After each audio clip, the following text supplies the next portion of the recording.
Bismillahirrahmanirrahim. Assalamualaikum warahmatullahi wabarakatuh. Halo sahib-sahib semuanya, kembali lagi bersama saya di channel YouTube Dede Arif. Pada kesempatan kali ini, saya ingin berbagi ilmu kepada sahib-sahib semuanya tentang 4 langkah untuk memahami ungkapan kepunyaan dalam bahasa Arab. Sebagaimana kita ketahui, kepunyaan ini dalam bahasa Indonesia juga seringkali kita dengarkan seperti ini punya saya, ini punya dia, oh ini punya kamu. Di dalam bahasa Arab pun ada istilah-istilah nanti yang akan digunakan untuk mengungkapkan ungkapan-ungkapan kepunyaan tersebut. Sekarang apa saja 4 langkah untuk memahami ungkapan kepunyaan dalam berbahasa Arab? Tapi sebelumnya saya minta kepada para sahib semuanya untuk subscribe channel YouTube ini dan nyalakan loncengnya biar nggak ketinggalan info-info yang saya share di channel YouTube Dede Arif. Like, comment, and share bila sahib-sahib semuanya menyukai video yang saya buat pada kesempatan kali ini. Oke sahib-sahib semuanya, sekarang apa saja 4 langkah untuk memahami ungkapan kepunyaan dalam berbahasa Arab? Langsung saja saya akan jelaskan. Yang pertama, yang harus sahib-sahib lakukan yaitu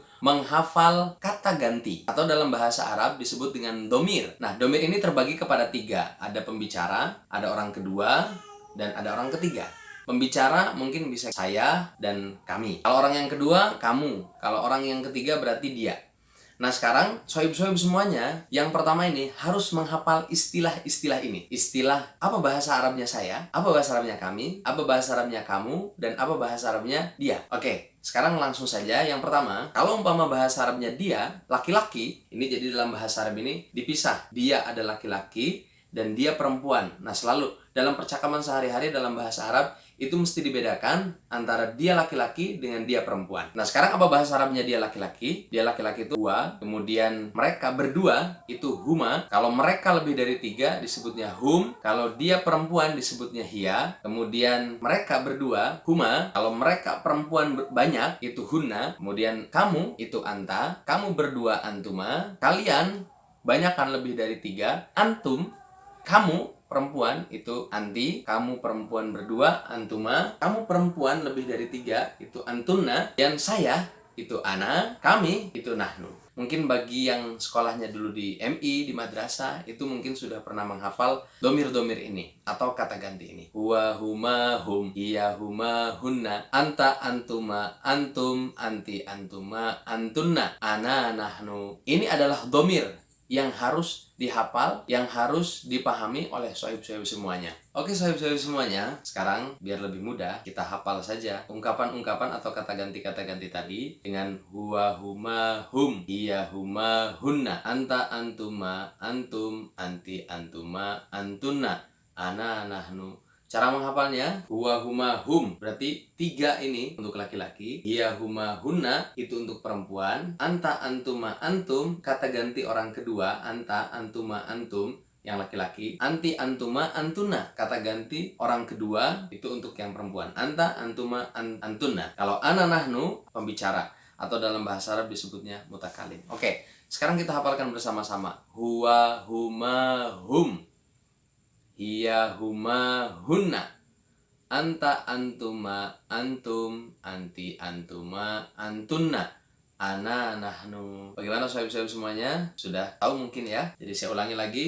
Huwa, huma, hum, hiya, huma, hunna. 3 ini untuk laki-laki, 3 ini untuk yang perempuan. Anta, antuma, antum untuk laki-laki, anti, antuma, antunna untuk perempuan. Ana, nahnu ini sebagai pembicara. Nah sahib-sahib semuanya, langkah yang kedua, kalau langkah yang pertama tadi sahib-sahib semuanya sudah hafal, maka kita beranjak kepada langkah yang kedua. Sahib-sahib semuanya harus mengetahui bahwasanya ungkapan kepunyaan dalam berbahasa Arab ini dibagi kepada 2. Ada yang dia terpisah dengan ismun, ada dia yang nyambung sama ismun. Kalau mungkin sahib-sahib semuanya bertanya tentang ismun, saya sudah jelaskan ismun di Mari Belajar Bahasa Arab part kedua. Di sana saya menjelaskan tentang ismun, bahwasanya ismun adalah kullu lafdin yusama bihi insanun au hayawanun au nabatun au jamadun au syai'in akhar.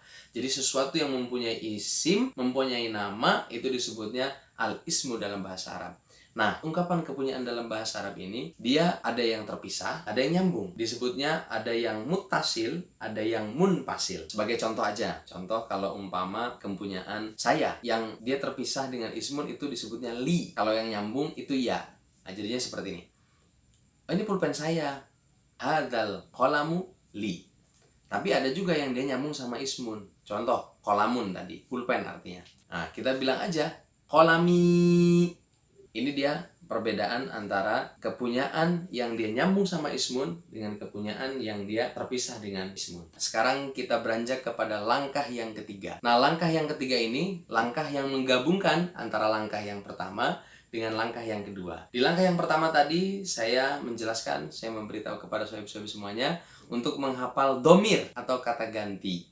Kata ganti orang kedua, kata ganti orang ketiga, dan pembicara. Nah, sekarang kita gabungkan dengan kepunyaan yang tadi sudah sempat saya singgung sedikit tentang ana li, ana ya. Nah, oke. Sekarang kita mulai dari huwa. Saya ulangi lagi supaya mereview. Huwa huma hum, hiya huma hunna, anta antuma antum, anti antuma antunna, ana nahnu. Nah, sekarang kita gabungkan dengan kepunyaan huwa. Kepunyaannya itu lahu atau hu atau hi. Huma, lahuma atau huma, hum, lahum atau hum. Hiya, laha atau ha. Anta, laka atau ka. Antuma, lakuma atau kuma. Antum, lakum atau kum. Anti, laki atau ki. Antuma, lakuma atau kuma. Antunna, lakunna atau kunna. Ana, li atau ya. Nahnu, lana atau na. Untuk memudahkan para sohib semuanya, sekarang saya akan ungkapkan satu kalimat yang ini praktek menggabungkan antara domir yang munfasil dengan yang muttasil. Yang munfasil berarti kepunyaan yang dia tidak menyambung dengan ismun. Kalau yang muttasil, kepunyaan yang dia nyambung dengan ismun. Oke, contohnya. Yang pertama, ana ustadun li qalamun. Qalami fi jaybi. Nah, di sini ada dua ungkapan kepunyaan. Yang satu yang dia nyambung dan yang satu yang dia tidak menyambung. Yang tidak menyambung tuh li qalamun. Disebutnya domir yang munfasil. Li qalamun. Qalami, nah ini yang dia menyambung, disebutnya muttasil. Fi jaybi. Jaybi di sakuku. Jaybi. Nah, jaybi ini adalah domir yang muttasil ya tadi, jaybi gitu. Kemudian ada lagi contoh yang kedua. Anta waladun. Laka kolang suatun. Laka kolang suatun. Kolang suatuka ala roksika. Ada laka kolang suatun. Itu berarti domirnya yang munfasil, tidak menyambung. Ada juga kolang suatuka. Itu berarti domir yang muttasil atau dia nyambung. Kemudian contoh yang lain. Muhammadun tilmidun. Lahu thawbun. Thawbuhu fi khizanatihi. Thawbuhu fi khizanatihi. Nah, di sini ada hi. Sedangkan di awal thawbuhu. Nah, sedangkan itu ada hi. Kemarin saya sudah menjelaskan di Mari Belajar Bahasa Arab part kedua tentang harful jar. Jadi, kalau seandainya hu bisa berubah menjadi hi. Kalau ada harful jar, maka ada harful jar di sana. Fi khizanatihi. Nah, maka dia harus kasroh. Kemudian contoh yang selanjutnya, Aisyatu bintun laha kitabun. Laha kitabun. Kitabuha fi mahfadzotiha. Kitabuha fi mahfadzotiha. Nah, ini pun dipisah antara domir yang munfasil dengan domir muttasil. Mudah-mudahan di langkah yang ketiga ini, sohib-sohib semuanya bisa memahami dengan mudah. Lanjut kepada langkah yang terakhir. Nah, di langkah yang terakhir ini, atau langkah keempat, setelah sohib-sohib semuanya sudah hafal tentang domir-domir tadi, huwa, huma, hum, hiya, huma, hunna, anta, antuma, antum, anti, antuma, antuna, ana, nahnu, kemudian digabungkan dengan kepunyaan yang huwa, lahu, hu, hi, hiya, laha, ha, anta, laka, ka, anti, laki, ki, ana, li, ya, nahnu, lana, na. Nah, kalau seandainya itu semua sudah dihafalkan oleh sohib-sohib semuanya, sekarang kita harus memahami tentang pertanyaan. Biasanya pertanyaan yang diungkapkan kalau bertanya tentang punya siapa ini, bahasa Arabnya liman. Bahasa Arabnya liman. Contoh, kita mau nanya, ini pulpen siapa ini? Maka kita bilang, liman hadzal qalamu. Liman hadzal qalamu. Sohib bisa menjawab hadzal qalamu li, atau sohib juga bisa menjawab hadza qalami. Boleh dijawab hadzal qalamu li atau Hada kolami.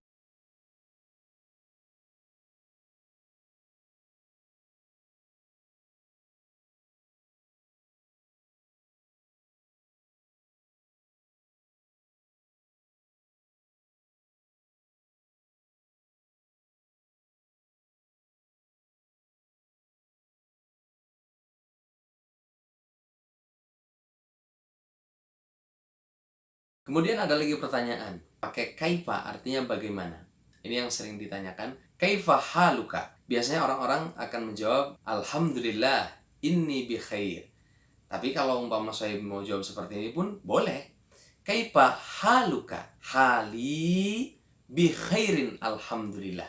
Seperti itu pun tidak menjadi masalah, nggak apa-apa. Kemudian ada pertanyaan lagi, biasanya kalau umpama dia nyambung sama ismun, ini biasanya diawalin oleh ungkapan seperti ini. Mada lil ustadi. Pertanyaannya, mada lil ustadi. Ustadi itu punya apa sih? Mada lil ustadi. Maka jawabannya, lil ustadi kitabun. Lil ustadi qalamun. Kemudian ada lagi pertanyaan hal. Hal ini sudah saya jelaskan di bahasa Arab yang pertama. Kalau umpama ditanya hal atau a, itu jawabannya na'am atau enggak lah. Kalau ditanya hal laka kolamun, maka kalau jawabannya iya, na'am. Karena ditanya laka, berarti jawabannya na'am li kolamun. Kalau tidak, berarti la bali kitabun. Jadi nyari yang berbeda. Ada lagi pertanyaan, hal kolamuka fil jaibi. Kalau jawabannya na'am, maka kamu bilang na'am kolami, karena dia nanyanya ke kamu, maka kamu jawab kolami fi jaibi. Tapi kalau la, maka jawabannya la, tidak, la bal alal maktabi, umpama di atas meja. Oh, bukan di saku, tapi di atas meja. Pertanyaan selanjutnya, ahadihi saatu laki. Ahadihi saatu laki artinya apakah ini jam kamu, perempuan? Maka jawabannya, kalau umpama iya, maka jawabannya na'am tilka li, atau na'am tilka saatu li. Atau kamu juga bisa jawab na'am tilka saati. Seperti itu juga boleh. Pertanyaan terakhir, hal litilmidhi kitabun. Hal litilmidhi. Ingat, kalau umpama ada litilmidhi berarti apakah si siswa itu punya buku? Hal litilmidhi kitabun. Maka jawabannya kalau iya berarti na'am litilmidhi kitabun. Kalau tidak berarti la bal litilmidhi qalamun. Atau kita bisa jawab la bal lahu qalamun. Itu sahabat-sahabat semuanya yang bisa saya share di channel YouTube Dede Arif tentang pelajaran 4 langkah untuk memahami ungkapan kepunyaan dalam berbahasa Arab. Mudah-mudahan bermanfaat untuk sahabat-sahabat semuanya, dan mudah-mudahan sahabat-sahabat semuanya semakin giat, semakin senang dalam mempelajari bahasa-bahasa Arab. See you next time. Jangan lupa like, comment, and share bila sahabat-sahabat semuanya menyukai channel YouTube Dede Arif. Syukran katsiran. Billahi taufiq wal hidayah. Wassalamualaikum warahmatullahi wabarakatuh.